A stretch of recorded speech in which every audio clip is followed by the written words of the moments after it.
Well, good afternoon or early evening, whatever it is, but it's truly my pleasure to host this 79th Assembly District's 2020 Census Virtual Town Hall.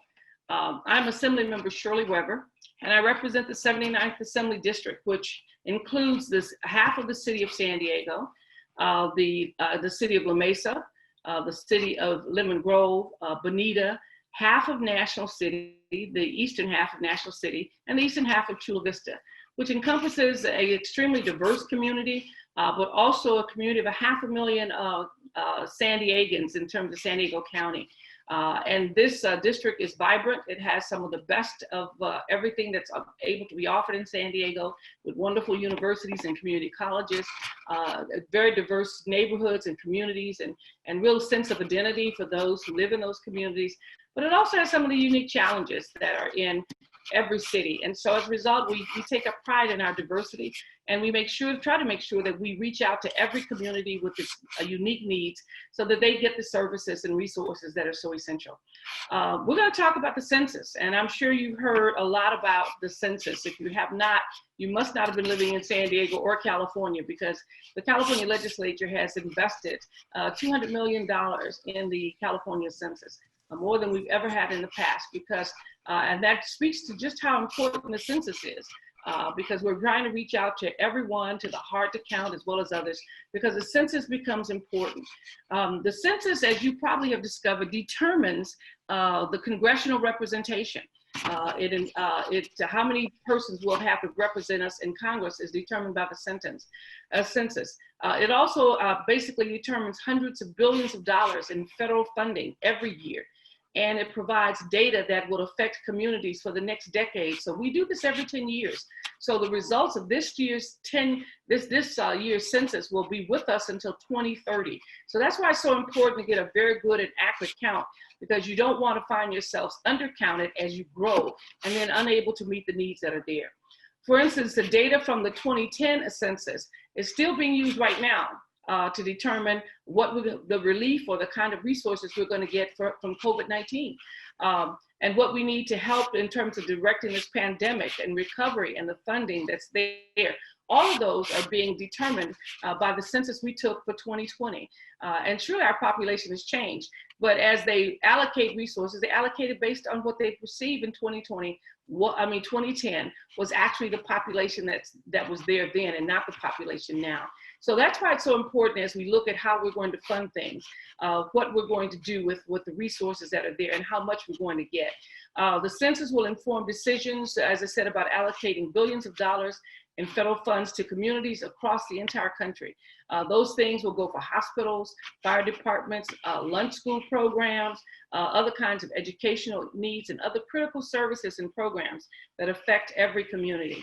So the 2020 census will be valuable to businesses as well as a result to be able to provide a rich set of data on the communities they serve, including population trends and growth projections. How the city decides how it's going to grow and where it's going to put things will always be determined by the census that has been taken. So for that reason, it's extremely important that we have conversations about the census. And this town hall was organized to provide a historical perspective, so you understand where the census came from, that it's not something new, or sometimes people think that it's just the government now wants to look in on us. No, the census is important in looking at how it has existed over the years and its impact on communities of color. This event will provide a unique opportunity for you to hear from the census on census-related issues, such as the possible job opportunities that are there, registration things, activities that are impacted COVID-19, and other topics as we begin to reopen California and how the census will help. We are hosting this event to inform you about the most recent controversial events that are taking place.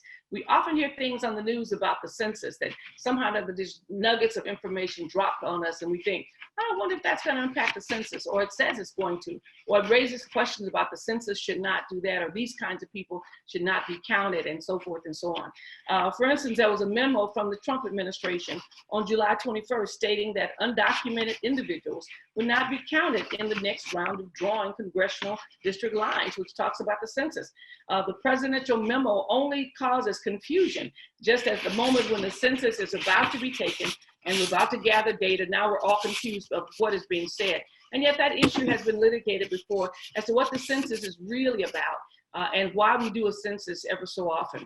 Many of the 2020 census operations throughout the nation have postponed due to the pandemic that we face.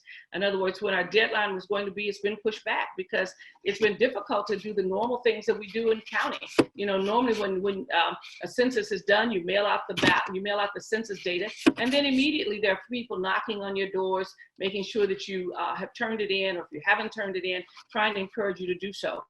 Because of the pandemic, we've extended the deadline to October 21st, which is extremely important that we understand that, so that to make sure that we have at least ample opportunity for the count. So starting August 11th, the Federal Census Bureau employees will be out in the neighborhoods and the communities, knocking on doors, following up with households who have not yet responded to the census. So we know that this is still an issue in our community. Some of us have great fear of people knocking on our doors, is what they're knocking for. Some of us don't want to open our doors because of the pandemic, as well as other things. So I would recommend that if you have those kinds of issues and concerns, that you then seek out how you can do your census by mail, that you mail in the census data that has been sent to you, but also that you can also go on the internet, and that way you would avoid people knocking on your door. I turned my census in the very first opportunity I had way back in April, I think it was. And so therefore I know I will not get a knock on my door as a result of that. So we're excited about this, the census. We want to remind those of you who haven't done it to basically be sure to turn in your application, your information, so that we can get a good count. And many of the myths and things you've heard about the census are just not true. It's not a way for them to, quote, find folks who have tickets on their cars and have not paid them, or looking for those who are not undocumented, or those who have done other kinds of things. And none of the data is used for that purpose. And as a result, we want to encourage every Californian and every community to turn in their information and to register for the census. We're going to have also Q&A, and so if you're online, you can see that there's a Q&A possibility on the screen here on the Zoom.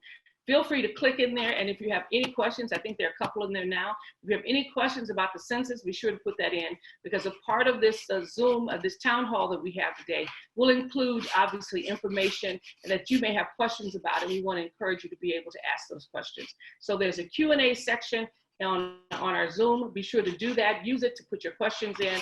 And I think some of you will also be sending questions to Facebook, because this is also being taped live for Facebook. As a result, we have with us today two experts in the area of the census. One of the things we've done is we've hired an amazing team of individuals up and down the state whose job it is to reach out to the communities, make sure they've got lots of folks working in our community to basically promote the census. And you've probably seen some of them, or met some, or seen some signs. And we have some experts with us today. We have with us Roberto Garcia.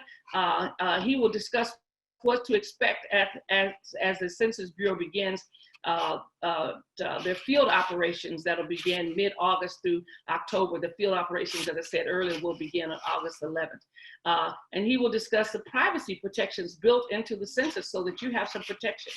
Roberto is serving as a partnership specialist for the U.S. Census Bureau. He is committed to uplifting all residents of San Diego County.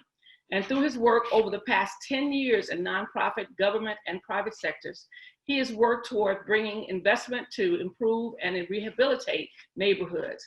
As a planning commissioner for the city of National City, Roberto works with residents, elected officials, city staff, developers, and businesses to ensure the city is meeting its smart growth goals. Roberto also serves on the board of Community Housing Works, a nonprofit organization dedicated to building and preserving affordable housing. He previously served as an AmeriCorps member in El Cajon and obtained the BA in Global Economics and Latin American Studies from the University of California, Santa Cruz. It is so good to have you with us, Roberto, and we look forward to your presentation. Thank you, Assemblymember Shirley Weber. It is a pleasure to be here today. Really excited to bring this topic forth. As it was mentioned, my name is Roberto Garcia. I am a partnership specialist with the U.S. Census Bureau.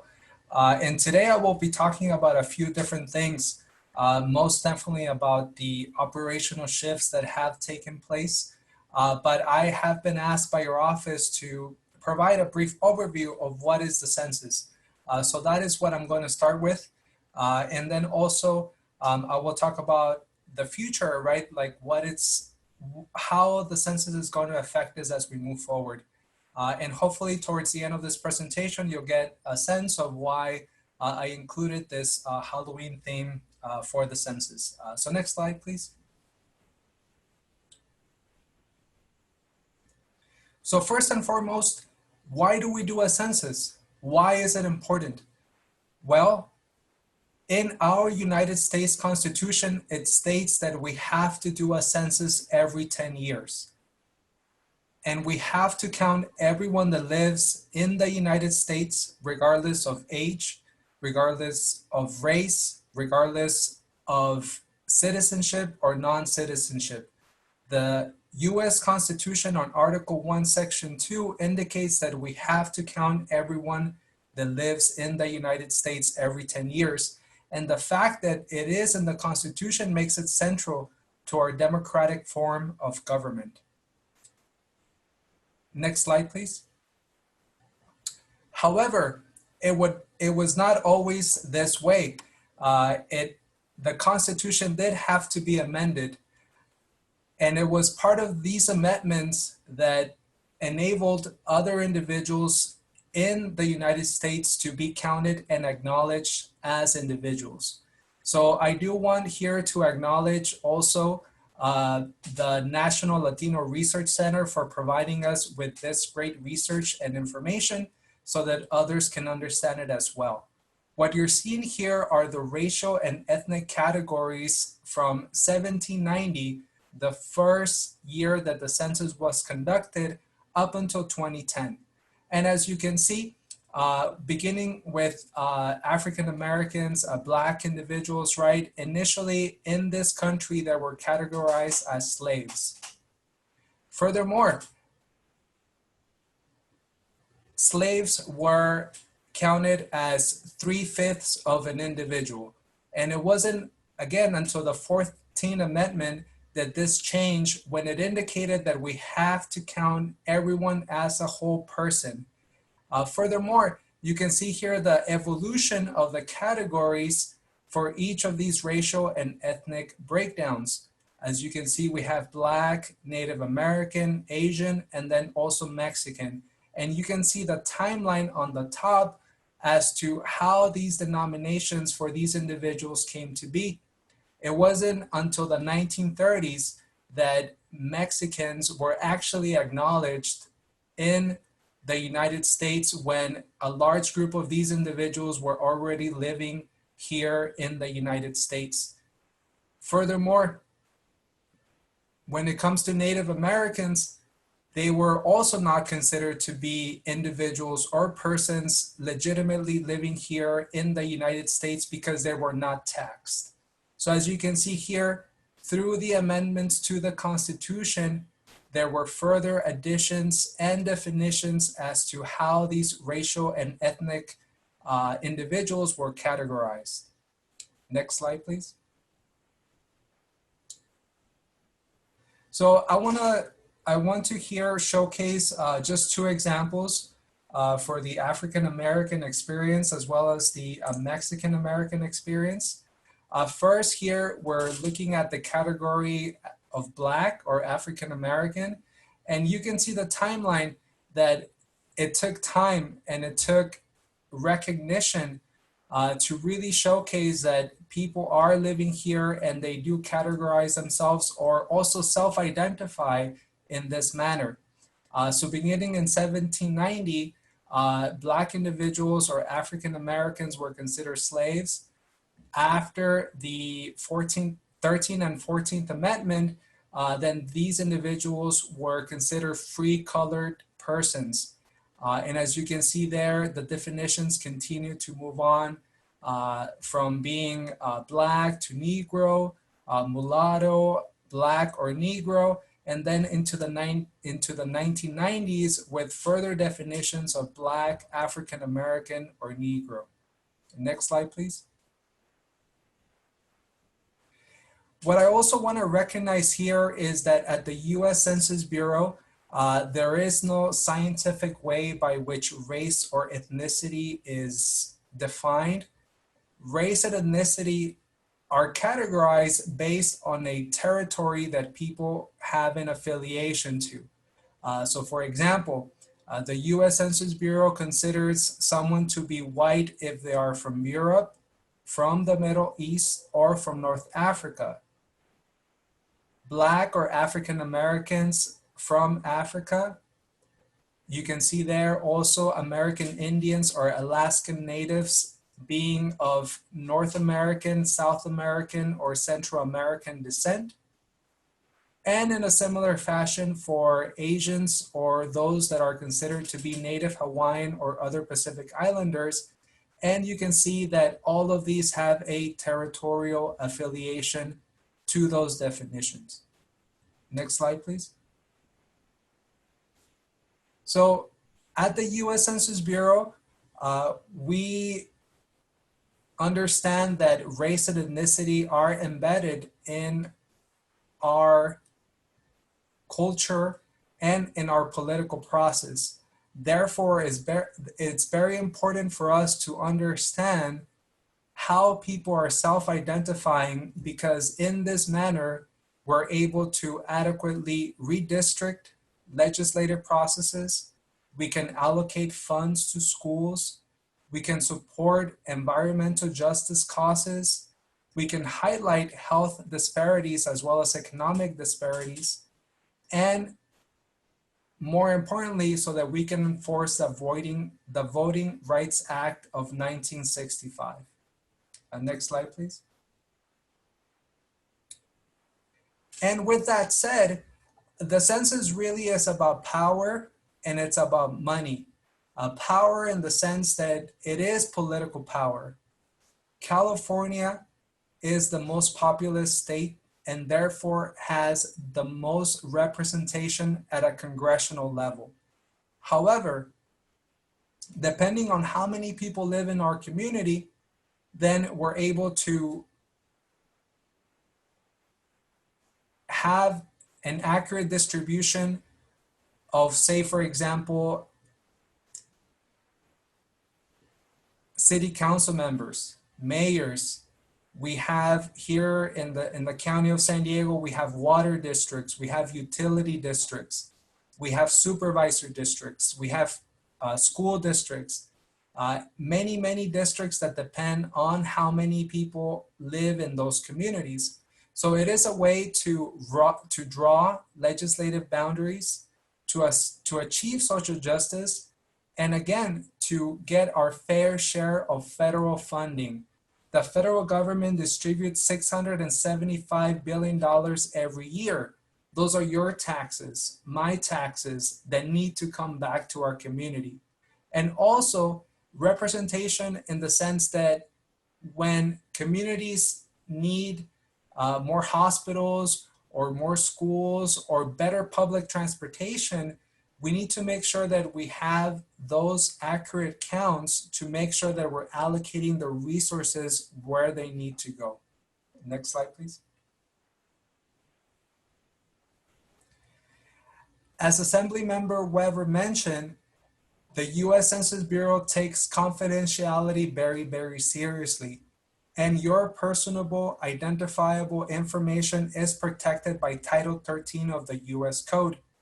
Basically, what that means is that we, as the US Census Bureau, will never ever share your personable, identifiable information with any department of the government, whether it be enforcement like the FBI or immigration services like ICE.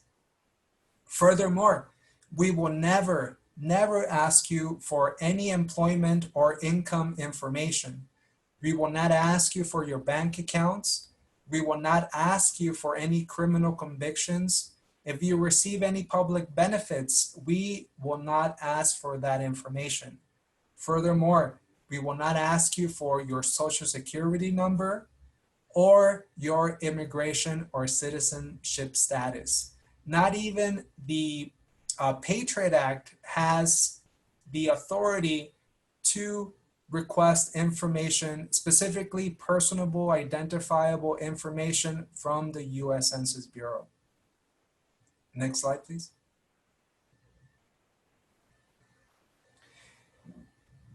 So now I want to get into how people can participate. So we have multiple ways in which people can participate to the US 2020 census. The best way for anyone to complete the questionnaire is to do it online. We support 13 languages, including English. Here in San Diego County, the top 5 languages are English, Spanish, Tagalog, Vietnamese, and Arabic. And we support all of those languages. Doing your 2020 census online is safe and secure. It is hack proof, and it takes less than 10 minutes to complete. In my scenario, it took me roughly 3 minutes to complete my household census. Next slide, please. We also have a national line that people can call in so they can take their census at any time.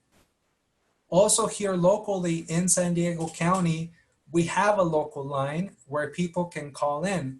We understand that the pandemic has caused us to have minimum, if anything, delayed times for people calling into the national line. So therefore, we implemented a local line for San Diego County that anyone in San Diego can call at any time. The local line to call is 858-285-7513. And at this time, we are able to support 3 languages, which are English, Spanish, and Tagalog. It is a short delay time, and roughly it takes anywhere from 10 to 20 minutes to complete the 2020 census via this phone line. Next slide, please. And as a last resort, as Assemblymember mentioned, enumerators or census takers are scheduled to go out in the field starting August 11th. So for any household that has not responded to the 2020 census, we will go and knock on your door and attempt to do the census right then and there. At this time, we will only be able to support 2 languages, English and Spanish, and we will make up to 5 attempts for every household that has not responded. And if after 5 attempts, we're not able to get a response from a household, then we will use a proxy method. Basically, what this means is that we will be asking your neighbors personal information about your household, how many people live there, and any names, ages, and sex or racial makeup. If this is a way in which your household wants to be enumerated in the 2020 census, it will roughly take about 30 to 45 minutes to complete. So that is the reason why, again, we would like everyone to please take the census online. It is safe, it's secure, and it takes less than 3 minutes to complete for any household. Next slide, please. So as Assemblymember Weber mentioned, the COVID pandemic has caused us to delay some of the operations. So now I am going to go month by month up until October, which is the last month that people have to take the 2020 census. Next slide, please.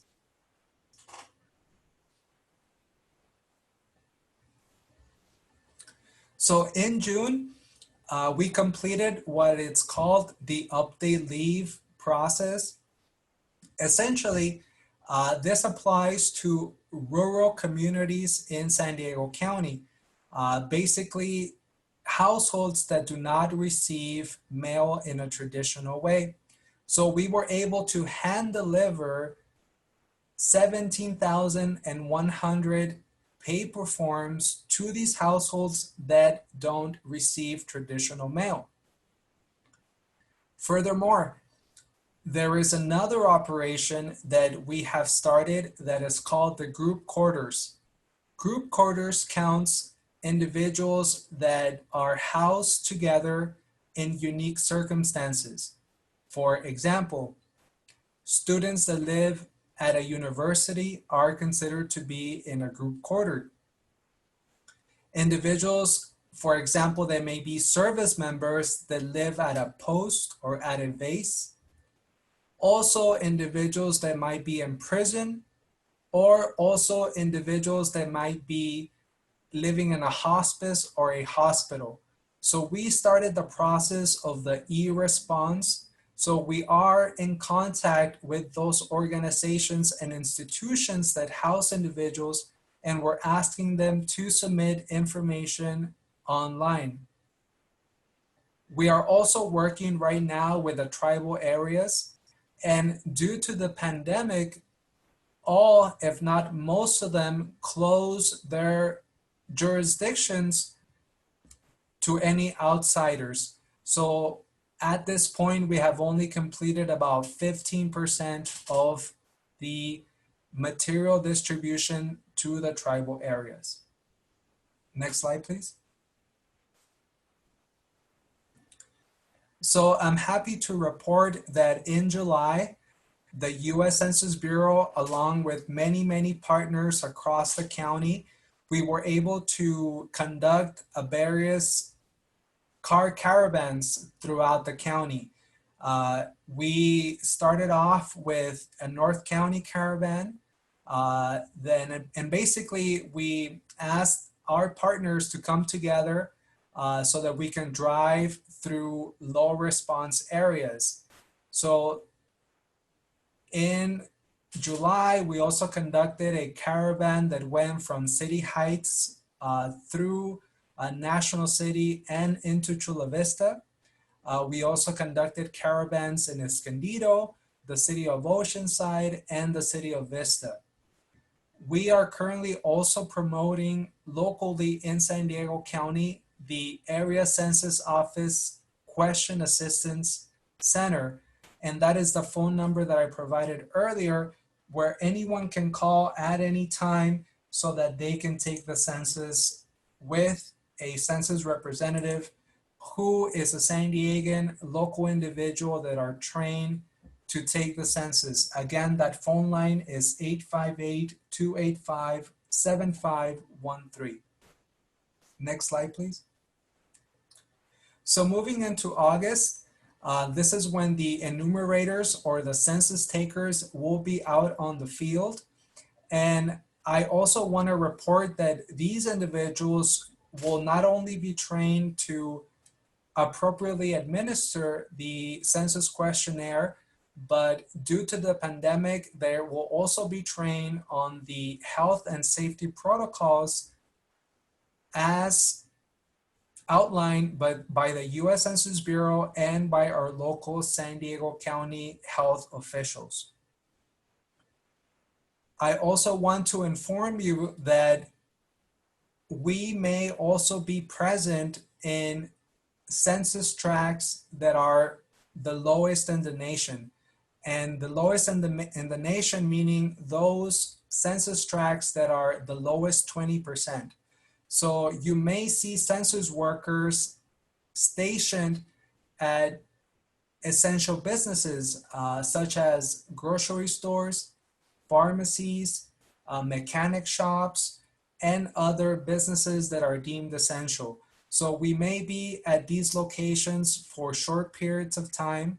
We'll most likely have a canopy, we'll have a table, and we'll have individuals that are trained to take the census with our iPads and equipment so that anyone can come to us, ask us questions, and right then and there, take the 2020 census. Next slide, please. September is going to be a big month for us. This is when the U.S. Census Bureau is scheduled to count people that are experiencing homelessness. This operation will take place from September 22nd to the 24th, and we are currently working with organizations that service this population.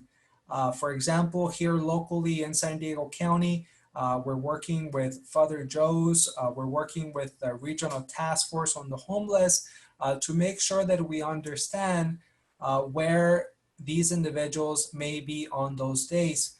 We are also working with local police departments and local law enforcement to understand where some of the hot spots may be, whether streets or under bridges, and also working with businesses that might be, for example, transit stations or even 24-hour laundromats where some people may be spending the night. And again, our priority is to maintain the health and safety of our census workers as well as the public. So these individuals will also have protective personal equipment to make sure that they are following the guidelines of the U.S. Census Bureau and our local San Diego health officials. Next slide, please. And lastly, October will be the last month that people can take the 2020 census. Officially, Saturday, October 31st is the last day that people can take the 2020 census. That is the reason why I have this Halloween theme.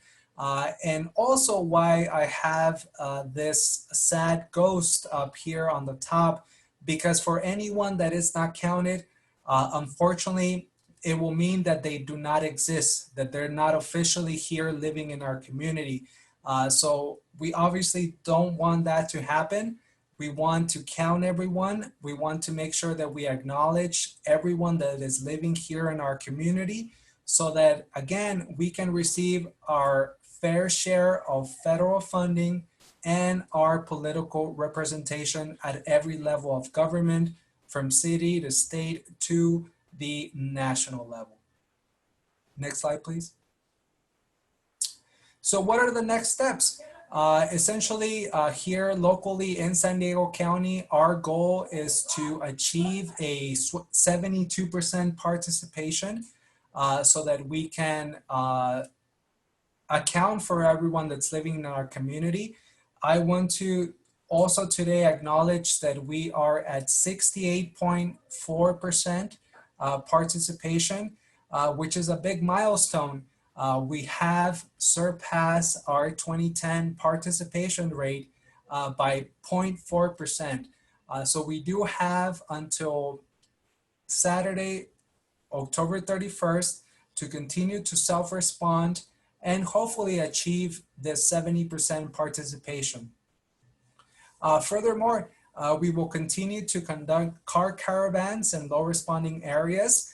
I think a local newscaster put it very clearly that if you hear honking on your street, that means that you have yet to respond to the 2020 census.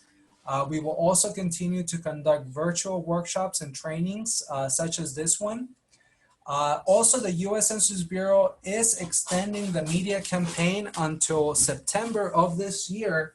And furthermore, into September, the U.S. Census Bureau will be conducting for the first time an email campaign, meaning that the U.S. Census Bureau will be sending emails to those census tracts that have yet to respond to the 2020 census. And lastly, we already have one local line operating in San Diego County. The goal is to have 3 local phone lines that people can call at any time so they can take their 2020 census. Next slide, please.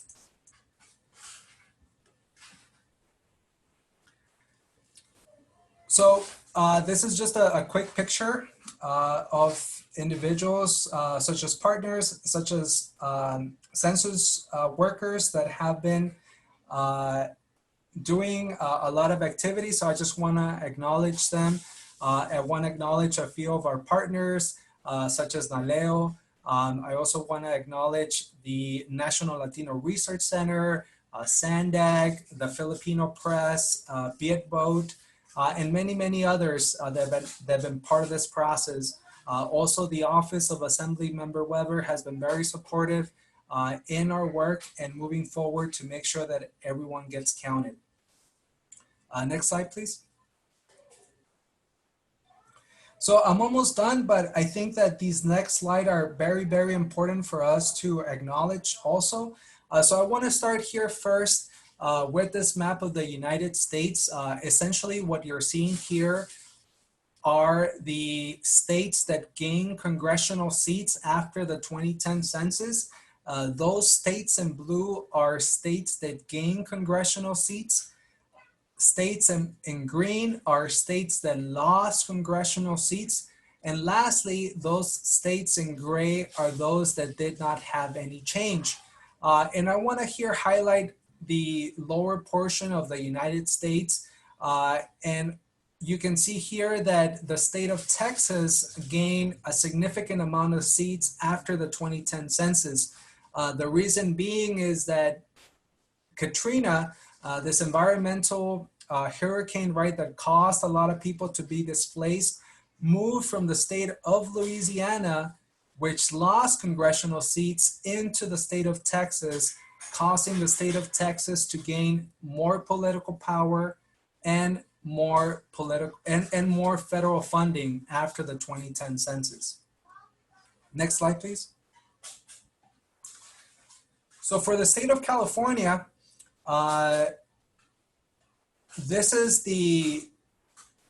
these are the programs that receive the most funding. And as you can see, here locally in the state of California, we receive roughly $115 billion every year. Most of it goes towards health. As you can see there, Medicaid and Medicare make the largest portion of the distribution of funds. There's also funding for students seeking higher education, such as the Federal Direct Student Loan and the Federal Pell Grant Program. There is funding also for those individuals that may be lower income through the Supplemental Nutritional Assistance Program, as well as the Section 8 program. Here in California, we do have a housing crisis. So it's very important, again, that we respond to the 2020 census so that we are able to get more of that funding so that we can continue to build more housing for Californians. And then lastly, too, we want to make sure that our communities look nice and clean, and there is funding there for highway planning and construction. Next slide, please. So bringing it down, or bringing it to a local level, here to San Diego County, it matters a lot that we participate in the 2020 census because in 2010, the U.S. Census Bureau counted roughly 3 million people living locally in San Diego County. SANDAG, which is the San Diego Association of Governments, it's projecting that by this year, our population is going to be 3.5 million people, meaning that in 10 years, our population has grown by 500,000 people. And personally, as a San Diegan, I believe you can see that. There's a lot more vehicles on our highways and on our streets. Our schools are impacted with many children and lower funding.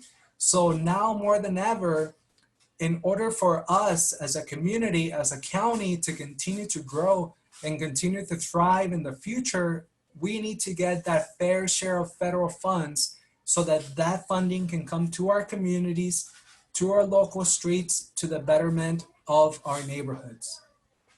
Next slide, please.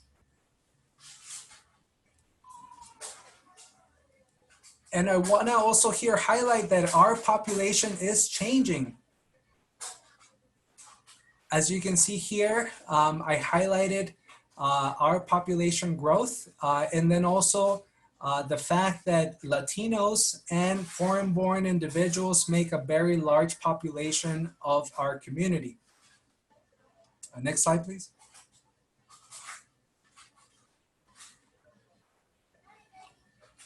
Furthermore, getting a full and accurate count has been challenging. It's been challenging since the beginning.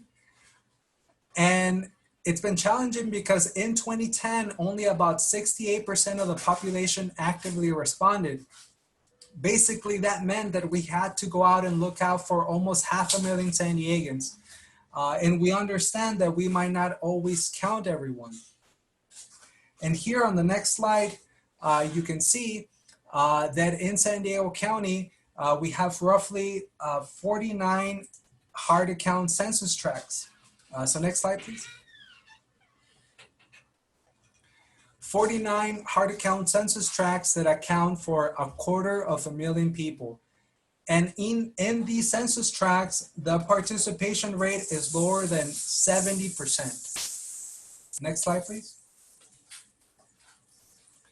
And we do understand that not everyone is going to participate, and that is very, very bad news. Currently, we are estimating that roughly 11,000 individuals would not be counted. And according to a study from the George Washington Policy Institute, for every Californian that's not counted, for every San Diego County resident that's not counted, we can lose up to $2,000 per person per year for the next 10 years. So the small number of 11,000 roughly translates into about $23 million that our county stands to gain or lose for the next 10 years if there is not a full and accurate count. And it doesn't take a rocket scientist to multiply 23 million by 10, and then you can really see the impact that this small number can have in our community. Next slide, please. So again, it is my pleasure to be here with you today. My name is Roberto Garcia. If you have any questions, comments, or concerns, please feel free to contact me. I've been working here in San Diego County now for about 2 years, specifically on this campaign of the census.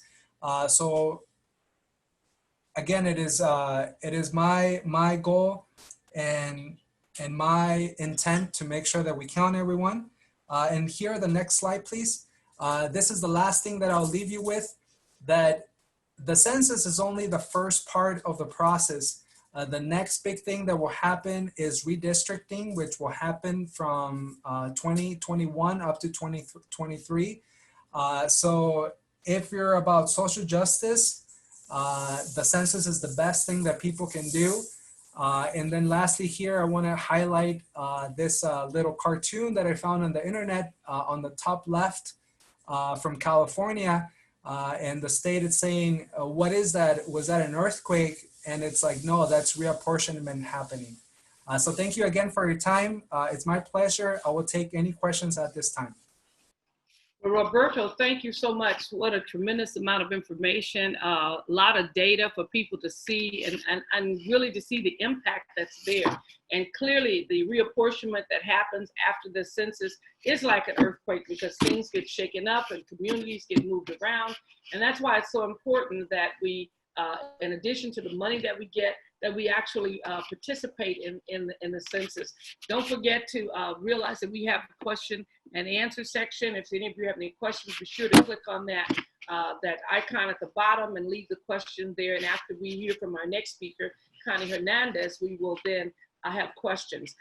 Connie is the state census, from the State Census Regional Program Manager. She provides an update on how San Diego is self-responding and about the many outreach efforts in our communities and the importance that these local efforts continue as long as possible to accompany the efforts of the UCSB's enumerators, which will end on October 31st.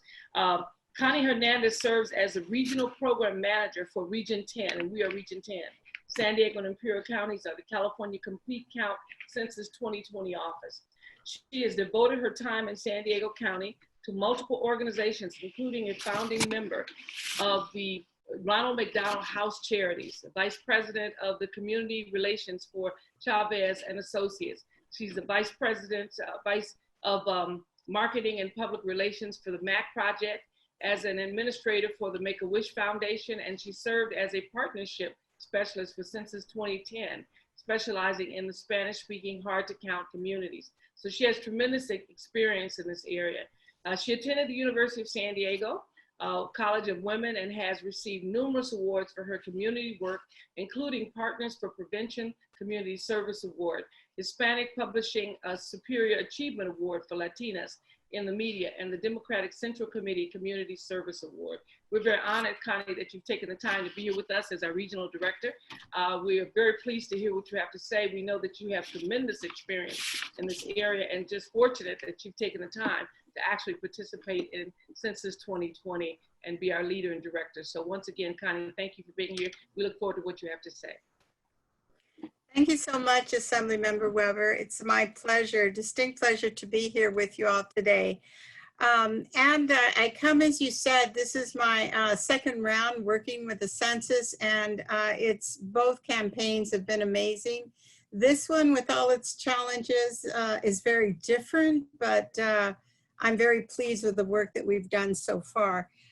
Good evening to everyone, and what we'd like to go over tonight is we'll be presenting the role of the state, some information on the funding, the overall self-response rates, with specific highlights to the 79th Assembly District and those self-response rates, update on specific events, and highlight the resources that are available to us all by the California Complete Count Committee in Sacramento.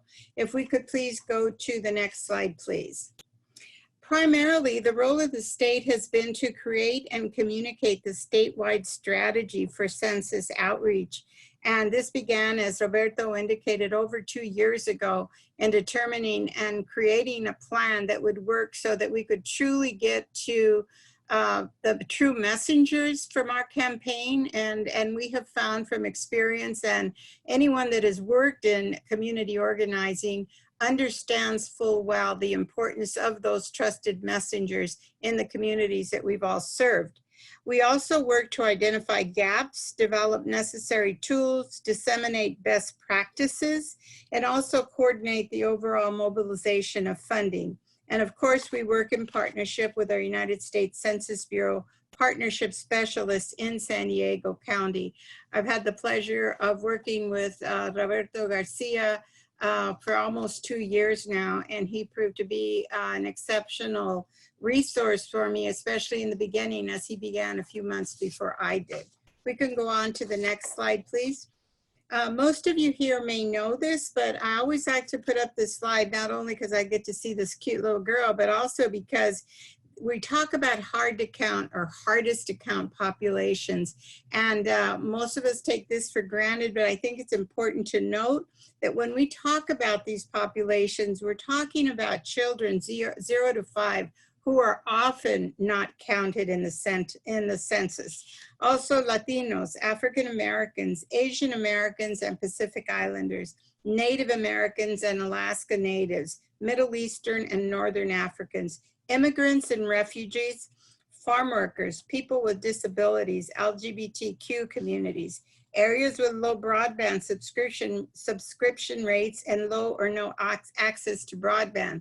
And because this is the first census that is going to be conducted with that access to the internet and being able to report that way, this is especially significant. We also serve in the hard to count areas include the homeless individuals and families in non-conventional housing, veterans, senior and older adults, households with limited English proficiency. So these are the folks that we're trying to reach who traditionally have not responded to the census in the percentages that we know do exist. We could please move on to the next slide, please. In terms of the state investment in San Diego's hard to count communities, the state recognizes the importance of investing in outreach and education in San Diego. And as I mentioned, the true trusted messengers are fundamental to our work. We have invested a total of $4.2 million towards reaching our hardest to count communities. We have partnered with United Way of the County of San Diego and they handle the ACBO work. And ACBO stands for Administrative Community-Based Organizations. And they provide the leadership and organizing community-based organizations throughout the region to work to reach those hard-to-count communities that I just mentioned. We are also working with the County of San Diego through SANDAG, and also K through 12 schools and higher education institutions in San Diego, again, in an effort to reach out to the hard to count communities. If we could go to the next slide, please. Congratulations, everyone from in this region. It's amazing that with all the challenges that we've had, what you see in front of you is, this went to print on 7/23, as you can see on the lower left-hand corner. However, we do have some updates. The self-response rates have been updated as of yesterday, 7/29. So San Diego County is at 68.6, surpassing our 2010 self-response rate by 0.6%. And Assembly District 79 also at 86.6%. That surpassed our 2010 SRR by 1.6%. So congratulations to everyone that has been a part of this effort. As I mentioned earlier, regardless of all the challenges we had, we continue to reach those hard to count communities. If we could go to the next slide, please. We're going to look at the national versus the state self-response rates. Again, this was updated as of 7/29. The national SRR currently is 62.7 as opposed to the 62.3 just a few days ago. California's is also grew, so it's 64%, up 0.5% from 5 days ago. So there's, it continues to improve each day, and we're hoping for that to continue. The next slide, please. San Diego versus California response rates. As I mentioned just now, it's up to 60, let me see, I'm losing track of my work here, 68.6 is San Diego County. That particular slide has changed as well. We have the difference from San Diego County to the state as a plus 4.5%. So if we can move on, it's interesting to see how overall both the nation and the state is still experiencing growth. And now we're going to focus more on the California Assembly District 79 and take a look at those numbers. And so we can get a deeper understanding, a more in-depth look on what is happening there. We could go to the next slide, please. Here is a city by city look at the district.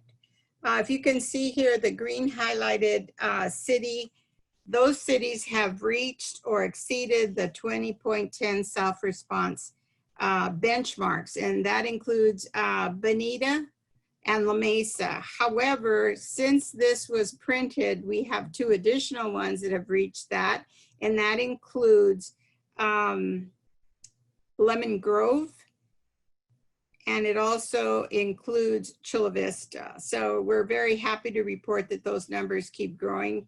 Congratulations to those cities and all the partners who have and continue to invest sweat equity in outreach and education within this area and surrounding areas. From a city to city perspective, all of the cities within the district are performing well and very close to meeting their 2010 SRR benchmarks.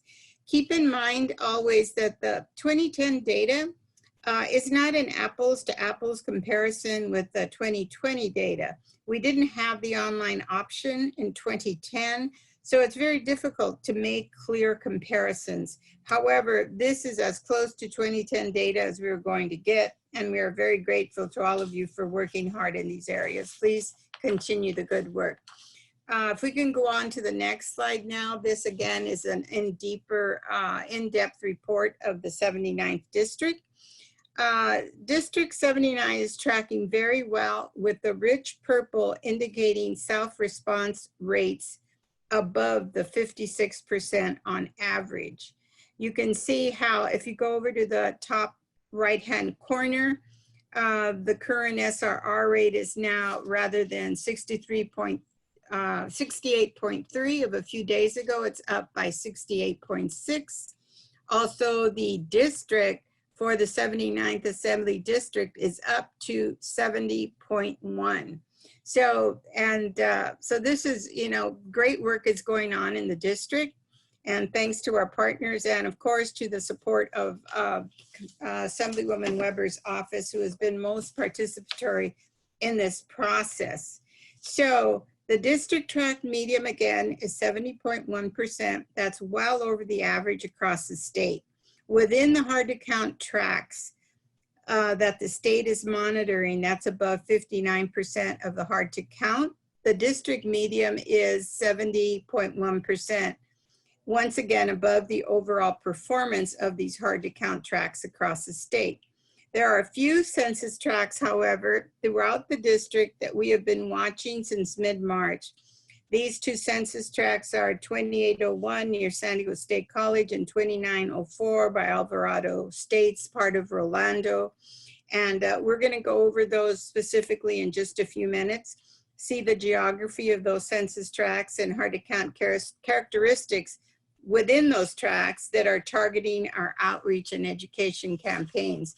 And now might be a good time to mention is that the state recently compiled the data listing the 69% and above hard to count index and identified 23 what we now call not only hard to count but hardest to count districts in San Diego. And because this is a region, I will also report on the 5 census tracts in Imperial County. We won't go over them in detail, but just so that you know, within a region's perspective, we have 28 that have been identified by the state that is considered the hardest to count. So let's take a quick look now, if we could go on to the next slide. As I mentioned, this is tract 2801. And it has all the various statistics on here. If you could look on there, it has all of the information concerning the index for the census hard to count is up to 70. California hard to count index for block groups is 28. This is for census tract 2801. You can see the race and total population broken down. So it's pretty diverse. Also, the top language is spoken there, Spanish and English and a few others. And I think the reason for that, go on to the next slide, please. If you take a look at these, looking overall at the census tracts from the state, as I mentioned, there's 23. This one is considered in the hardest to count. This includes areas around San Diego State, and the low response rate on this may be because of the group quarters counting with the students that live on campus, and also in the neighborhoods close by. It also includes some of Normal Heights. And those of us that are familiar with that area understand why this is in the situation that it is. We also have tract 2904, if we can go on to the next one. And this includes, as you can see from all of this information, you can go down to the total population is 9,674. It also gives you all the information on race and Hispanic origin, total languages spoken here. As you can see here, there's an uptick here. There's 60.3% Chinese, including Mandarin and Cantonese. So these census tract informational fact sheets are great for us in that we are able to determine the type of outreach that is needed in those specific areas, and also the community-based organizations that are best equipped to work in these specific areas. It also, on the second column here, you can see percentage of the units, occupied housing units. You can see in terms of the renter occupied as opposed to home ownerships, and all of this information is great data. And if you can go down to the bottom here, the census tract in these geographic areas, we also have, this is in part of the California Assembly District 79. You can see the California Senate District is 39, the Congressional District 53, and also public use microdata in San Diego County. So we are able to work with all of these various elected officials to help us in reaching out. And again, we really welcome the support and work of Assemblymember Weber's office in this effort. We could go on to the next slide, and this is just a geographic look. When we see, go on to the next slide, please. Thank you. And this is tract 2904. And this map, you can see that this is in the College area east, and it also covers College East Rolando area and also Alvarado Street. And I believe there's a few gated communities in that area that we're working hard in there.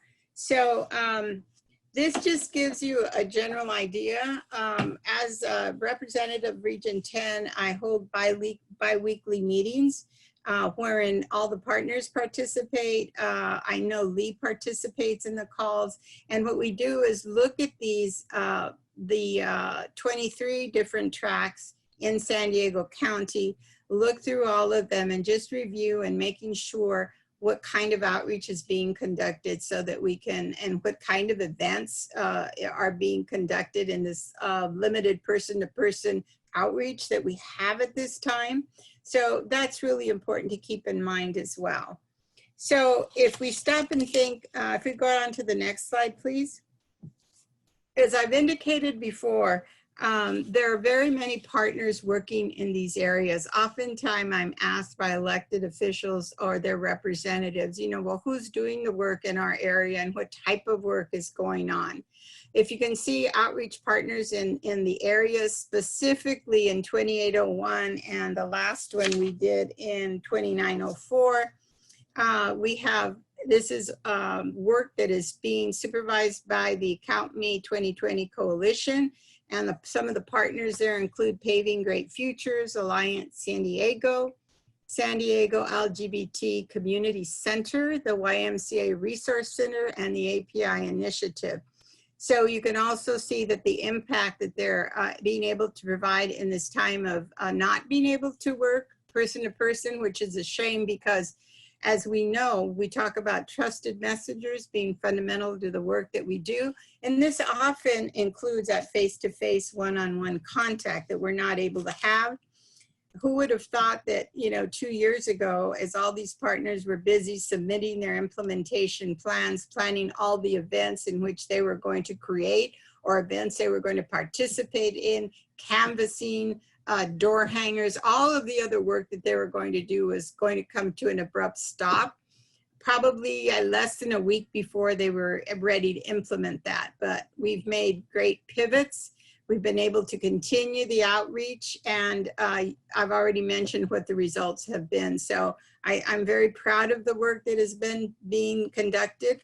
And along with Count Me 2020 Coalition, SANDAG also has the various jurisdictions and the county areas working as well. So that every of the 18 jurisdictions in San Diego County, there are about 16 that are participating. And so we have the jurisdictions, we have the different rural areas participating, the educational systems participating, and of course the community-based organization. As you can see on the, we have a car caravan pictured here. We also have our virtual town hall that we hold once a month. That's part of the Count Me 2020 Coalition. We have some folks at work with their masks on, getting ready to supply folks with materials that they are picked up. And here's an overview of the Count Me 2020 Census Week of Action that was quite successful and did prove we were stuck at what was it, 67.8%, 67.9%. And finally, we not only reached the 68 goal of last time around, but we have surpassed that. And so as we pivot to do work, most of the work includes phone banking, large virtual events, caravans, food distributions, canvassing, tabling. We work to get the word out as best that we can. Chula Vista recently had a drive-through event where they gave pizzas to the first 50 cars that went through and were helped complete their census package. They participated in a raffle. So any time that we can have some safe type of direct contact with folks, that's what we do. And they're also happening all over the region. If we could move on to the next slide, please. The key self-response rate takeaways in this, and this was updated. So what you see on the screen is not necessarily what is going on. So I would just like to say that the national SRR is up 62.7%. California's SRR is 64%. And the final in 2010 was 73. So we don't have that far to go to make it to that. And we're hoping with the extension of time that we have that we can make that happen. So we are 9.5 percentage points away from 2010 benchmark with only 14 weeks left in the campaign. So San Diego County's final SRR in 2010 was again 68%, and currently it's 68.6%. So that is higher than the states, which something that we're very proud of. And in District 79's final SRR was 67%. As I mentioned earlier, it's up to 70.1%. So great job in what you're doing. The last informational piece at the bottom talks again about the two census tracts that we highlighted. That is a 2801 by San Diego State and 2904. I think an important takeaway is not, that's not on this slide, are the many challenges our partners throughout the state have met. The first being the citizenship question that, you know, fighting it through the courts, we prevailed. However, the damage was done in terms of the fear factor, the distrust of government from the folks that we are working with. It had a tremendous impact, but again, you know, we have pivoted to continue the work. COVID-19, of course, in communities of color were especially impacted with essential food workers being involved in industry, having to choose to work or feed their families.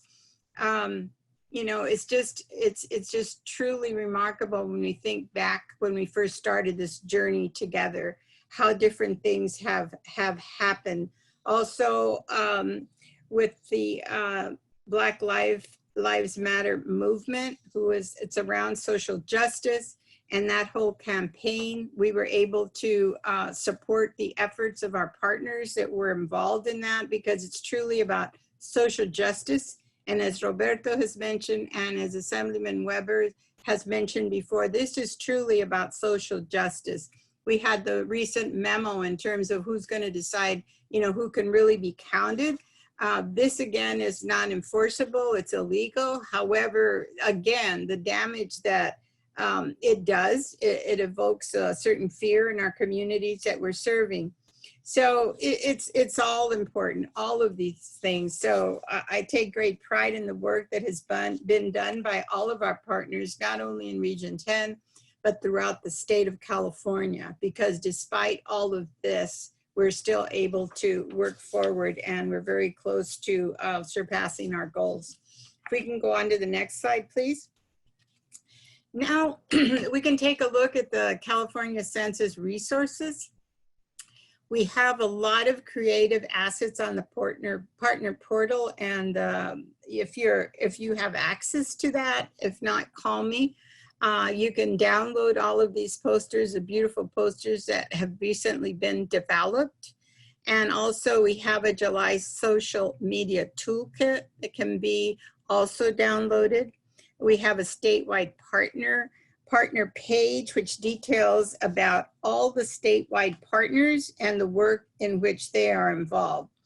Lastly, many of you asked the state for guidance on reopening the QACs and QAKs, and we will be determining that within the next few weeks. So if you need further information on that, please, you can contact me. My contact information is on the last slide of this presentation. We can go on to the next slide now. We have information on key dates. That's another example of the Count Me 2020 coalition poster. No matter who you are, you count. The California Census has kicked off their Census Week of Action 2.0 this past Monday, July 27th, and that will go on through August the 10th. The Census Week of Action, that's the United States Census Bureau Day of Action, was July 28th. We are going to have a virtual Day of Action, August the 3rd, that I will be providing information about shortly, and Get Out the Count Day also on August 6th. And of course, a non-response follow-up date is set for August the 11th.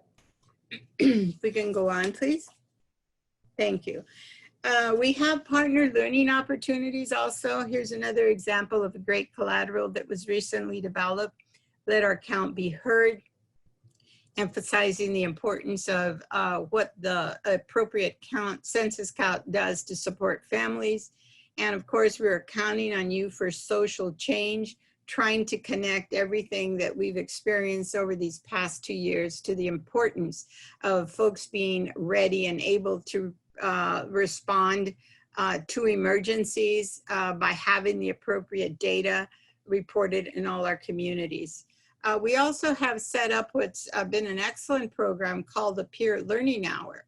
And this is where we hear from other partners throughout the state every Friday from 1:30 to 2:30.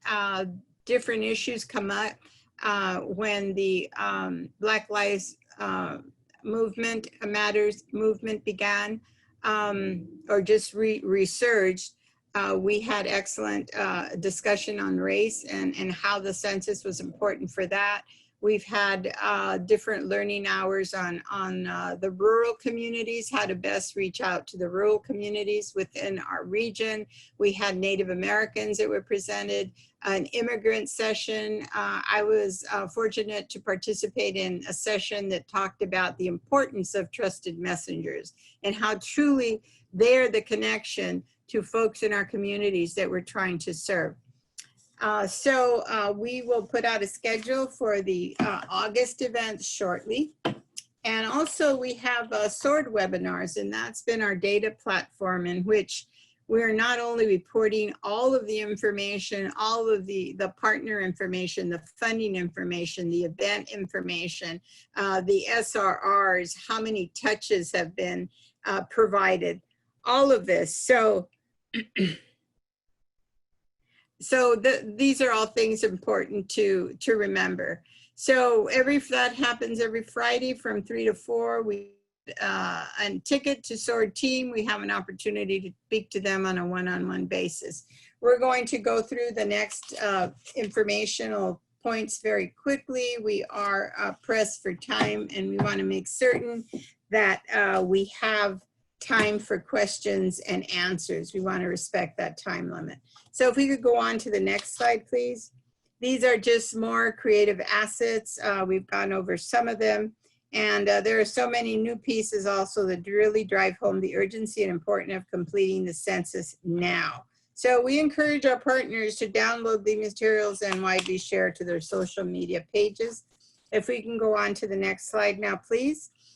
This is a picture, a letter that on July 31st, California Census Director Ditas Katagi released a statement in response to President Trump's memorandum authorizing the exclusion of undocumented people to be counted in Census 2020. Well, the important part about this is that we made a stand that we are committed to staying the course to achieve a complete count of all Californians. And this is especially challenging to our work.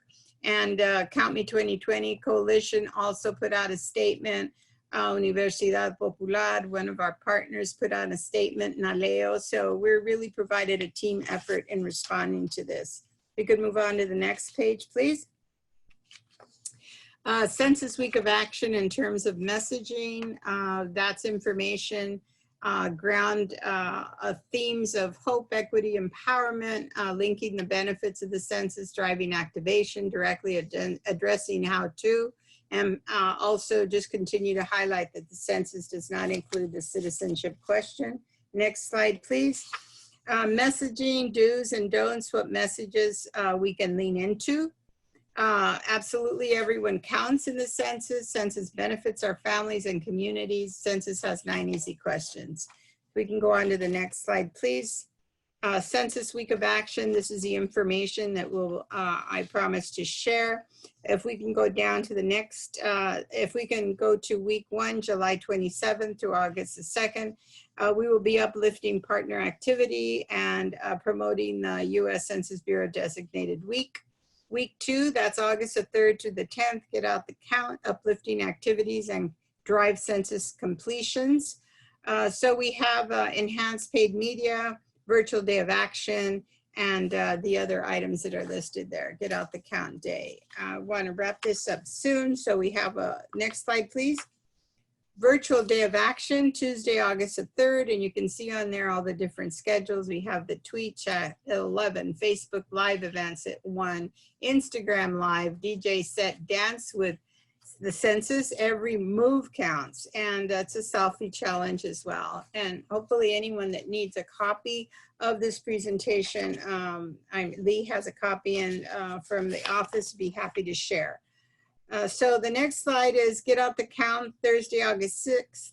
And this is a mega census engagement day. Trusted voices will be leading the charge to move people to take the census before non-response follow-up starts, including the California Complete Count Committee, Governor Newsom's cabinet, constitutional officers, congressional members, state legislative members, and local elected officials, and many, many more. So as we finalize this presentation, if we could go on to the next slide, please. I just want to sincerely thank the office of Assemblymember Weber and her staff for this opportunity to share some of the great work that is being conducted throughout the regions. Congratulations for the work accomplished in the 79th to date, but there's much more work to be done to go to the finish line. We have to remember the census is safe, no questions on citizenship, no social security information, no banking info.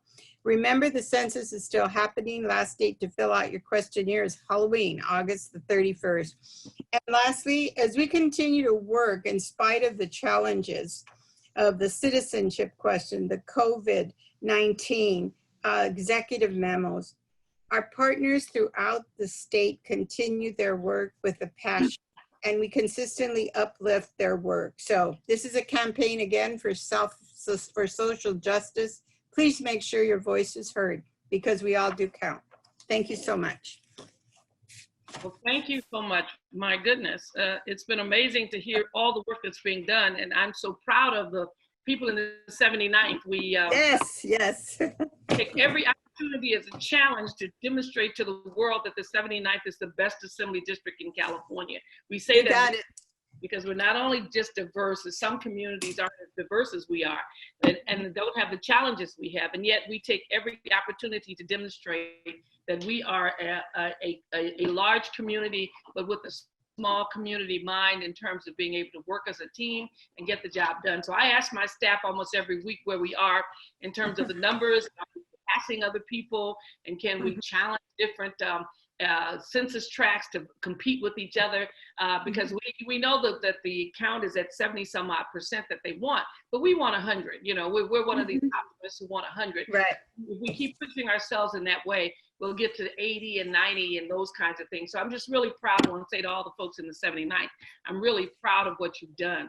I've been monitoring on and off, and so we've got quite a few people who are on Facebook, and but none of them have questions, and same is true with our question and answer. And I understand why they don't have questions, because the information that Connie and Roberto gave us is just so amazing and so thorough that there really aren't any questions that I can even think of myself. But I just want to say that as we wrap up and do a close, you know, as I was thinking, I realized that, you know, one of the real valuable things that happens with the census as well that we sometimes forget, and I was looking at the 1790 date when it started, much of the history that I have had to try to find with my family has been found on the census. You know, Yeah. being able to, you know, when you look at the ancestry.com thing, much of the work that you go back and look, and you'll find your grandparents' names and who they were married to, and when the children were born and what their actual names were. Sometimes you hear these nicknames, it was Cho-Cho or whoever, and then it really was Charles. And all of that stuff is recorded on the census. And my daughter was reading some stuff the other day because we had a family Zoom, and a lot of things came out about who was married to who had which children first, second, and third.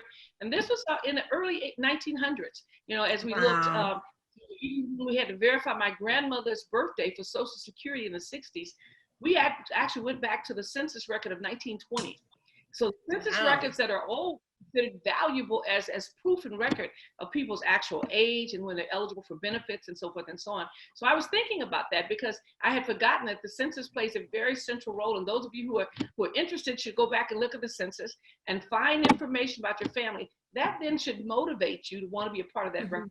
So when your great-great-grandchildren decide to really figure out what your name really was, and who you were married to and for how long and all those kinds of things, they will be able to look at our census records and find your name and your family. And so don't be absent from the census, because that means you may be absent from history, or your grandchildren may be trying to figure out exactly how far back can they go to basically identify the family. So in closing, I just simply want to say this has been an amazing amount of information that we've given to you.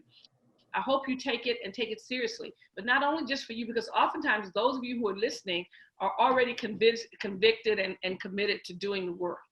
Take this to your neighbors. You know, this information that's been presented is information that can be used across the city and across the state. And so hopefully you will take this and you will go and convince your neighbors, your church members and others that filling out the census is the right thing to do, number one. That as a result of what happened in 2010, we are living with the reality today in terms of resources. If you think we should have gotten more or get more, it may be because we didn't actually do as well or as we wanted to do on the census and the counting that takes place. And that this is not only to look at what we've done at this moment, but it impacts what we will do in the future. We must fight very hard against the misinformation that's out there. All communities must fight very hard against those misinformation, because when people believe that they're afraid and they can't and they don't count, and as a result they don't fill out the forms because they think things will happen to them, they're still living in our community, and we still have to provide resources for them. So if we don't have adequate data to drive the information and the resources that we know we can get, we still have to provide those resources, whether it's in medical assistance or whether it's in schools and programs or community centers or housing or whatever it may be. So we need to basically debunk the misinformation that's there, to making sure that there is no there will be no intimidation, there will be no ICE individuals knocking at your door as a result of filling out these forms. There'll be no police coming to get you because they think you're behind in some payment somewhere. That this data is not used for that purpose. This data is used really for accounting, making sure we know who's living in our neighborhoods, making sure we understand the diversity of our communities, and that we can actually provide the resources that are so very essential. So I want to thank those of you who have been a part of this. It's been most informative. I also wanted to make sure that we understand that there are some additional assistance that's available in terms of a group called the Black Hub. Interestingly, on a panel with some of them from Los Angeles the other day, some amazing young people. And we have something called the Black Hub, and it's a network of organizations that are working at a grassroots level to make a difference. And as if you're on Zoom, you can see that it is there. David Tucker from the Census is also that you can get information from, and there's more information that my office will have for you. If you're looking for that information, we'll make sure that we put it on our website that's there. Locally, also the Chicano Federation, as some of you know, for many, many years, the Chicano Federation has been actively involved in everything good in this community, and they're part of the Census Me 2020 coalition. And as a result, they are helping us with the hard to count populations, getting in those communities where there's several families living in one home, and making sure that they know that they should count every person there, and that becomes important for us to do that. So we're so grateful for the work that the County Federation is doing and has always done. And of course, we want to make sure that we acknowledge the Asian and Pacific Islander community. They're affiliated also with Census 2020. Joanne Fields, a longtime community activist, and generally involved in everything that's good and important in the 79th Assembly District, is one of the leaders of that, and she's involved with it so that we can make sure that we get a good count in our API community. And I know there's an ongoing challenge to disaggregate that data in the API community, because oftentimes it's lumped as one big group, and then we have problems with healthcare in certain communities that don't relate to other communities. And so we're working hard to make sure that we can disaggregate the data to ensure that every cultural group inside the API community gets the services and resources that it needs. So I just want to thank those of you who've been with us today. I want to thank my staff. Lee Hernandez has done an amazing job. He attends all the meetings, and he's done a good job in bringing this town hall together. I want to thank Andrew Heinz, who is basically running all the things behind the scenes that we can't see, making sure that the videos are right and the sounds are correct and those things.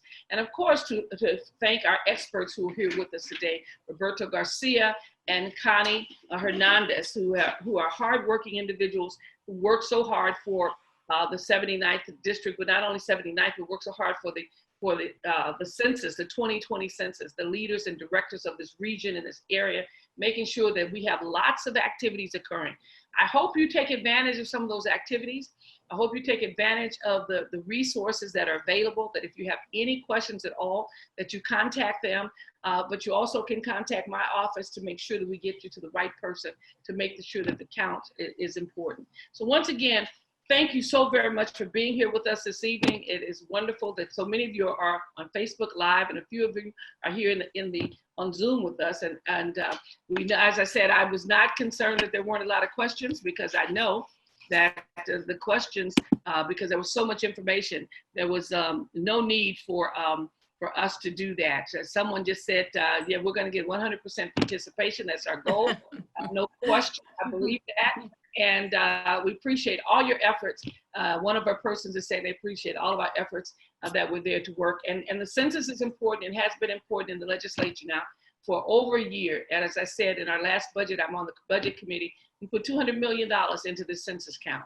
And some states almost put none, but we realize what happens when we don't get a good count, if we lose members in Congress, if we lose representation, if we don't have all the resources we need to meet the needs of our communities suffer, and everything else suffers and stretches, because if we have folks that we have to meet their needs and they're not counted, that's money that we don't have for not just 1 year or a couple of years. It's money we don't have for 10 years.